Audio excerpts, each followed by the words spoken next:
बिस्मिल्लाहिर्रहमानिर्रहीम अस्सलाम वालेकुम वरहमतुल्लाहि वबरकातुहू।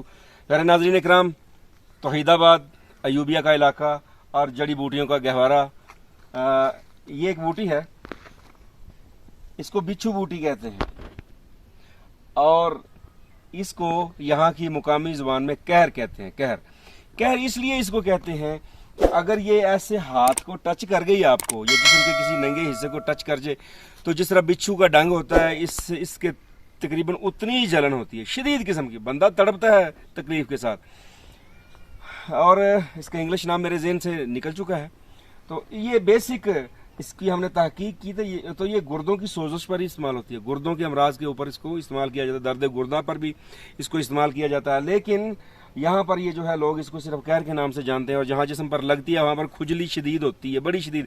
और इसका तोड़ एक दूसरी बूटी है जिसको हुल्ला कहते हैं, हम अपनी दूसरी वीडियो में आपको दिखाएंगे हुल्ला। उसका पानी फौरी तौर पर ऊपर लगाते हैं तो ऐसे होता है जब कि जैसे कभी जलन हुई ही नहीं, इतनी ये तेज़ असरात की हामिल ये बूटी है।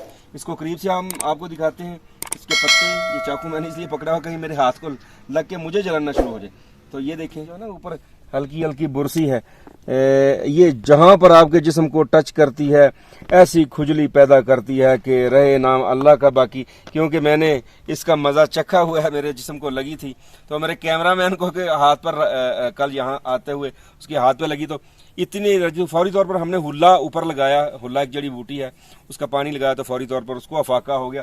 तो ये जो है ना जी कहर या बिच्छू बूटी, ये गुर्दों के अमराज में जदीद तिब इसको इस्तेमाल करती है और कदीम तिब इसको इस्तेमाल करती है। इस पर किसी और वक्त में बात करेंगे इंशाल्लाह जब अल्लाह ने मौका दिया। तो उम्मीद है आप हमारे साथ रहेंगे, हमें अपनी दुआ में याद रखेंगे। कैमरामैन हुज़ैफा साजिद के साथ आपका अपना हकीम साजिद, दुआ में याद रखें। अस्सलाम वालेकुम वरहमतुल्लाहि वबरकातुहू।